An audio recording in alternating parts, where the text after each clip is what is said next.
Kemudian untuk transaksi penjualan pembelian. Untuk penjualan, di sini bisa diisikan penjualan yang sifatnya per pelanggan atau per proyek di sini ya.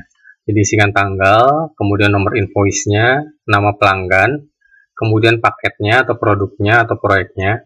Kemudian di sini nomor urut invoice. Nomor urut invoice di sini untuk menentukan urutan di bagian invoice di sini. Jadi nomornya itu sebenarnya 1, 2, 3 sampai maksimum sini 25. Ya, jadi perhatikan nanti nomor 1 paket dapur. Kalau kita kembali ke penjualan, nomor 1 itu paket dapur.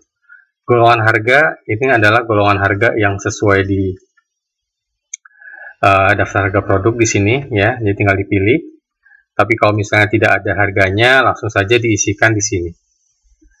Kemudian ini jumlahnya. Jadi ke satu paket langsung isi jumlahnya satu paket. Nanti yang backgroundnya coklat muda di sini akan menghitung secara otomatis.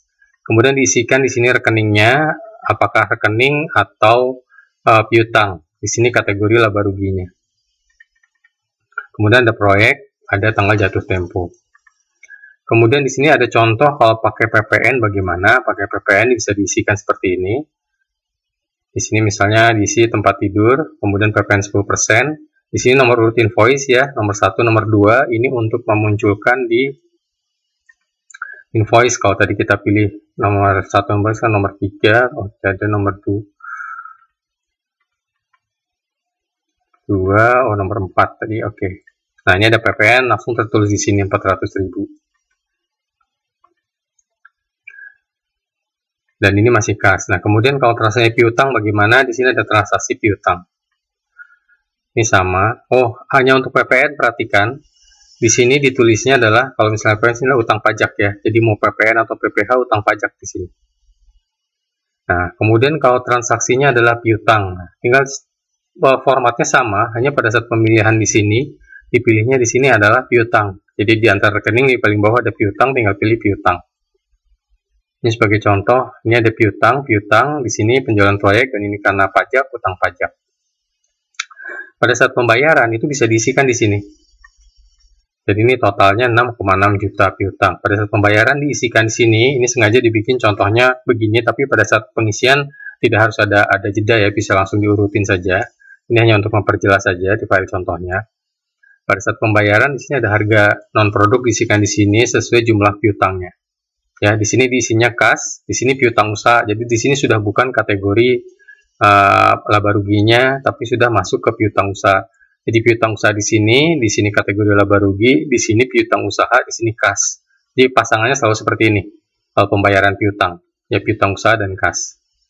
Dan di sini yang kita tadi ini misalnya invoice 7, kita bisa cek di bagian piutang pelanggan, ini ada pelanggan 7, piutang pembayaran.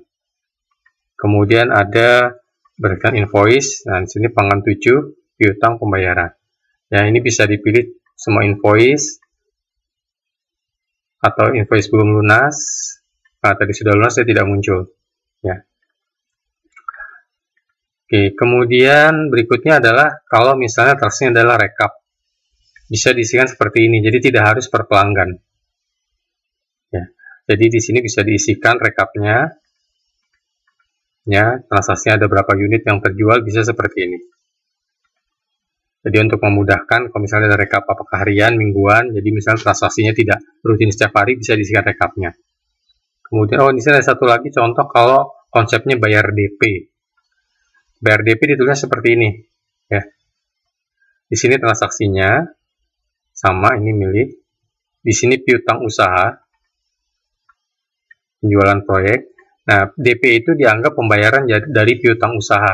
Jadi setelah piutang usahanya ditulis, kemudian ditulis ada pembayaran DP sebagai piutang usaha kas, di sini 1 juta.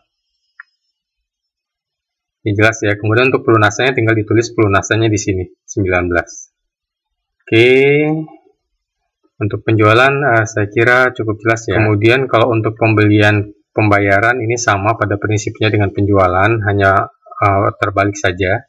Dalam artian di sini kalau misalnya ada transaksi utang, yaitu berlawanan sama dengan piutang di bagian penjualan cara penulisannya. Termasuk kalau ada DP, ada pembayaran sama. Hanya saja di sini untuk penulisan harga unit per belinya ditulis secara manual, jadi tidak otomatis seperti penjualan. Untuk penerimaan dan pengeluaran, di sini diisikan biasa transaksi penerimaan di kolom penerimaan, transaksi pengeluaran di kolom pengeluaran. Dan di sini sudah ada contohnya ya untuk berbagai macam variasi transaksi yang bisa dilihat juga. Ya, jadi misalnya ada cash bond, bagaimana menulisnya dan lain-lain.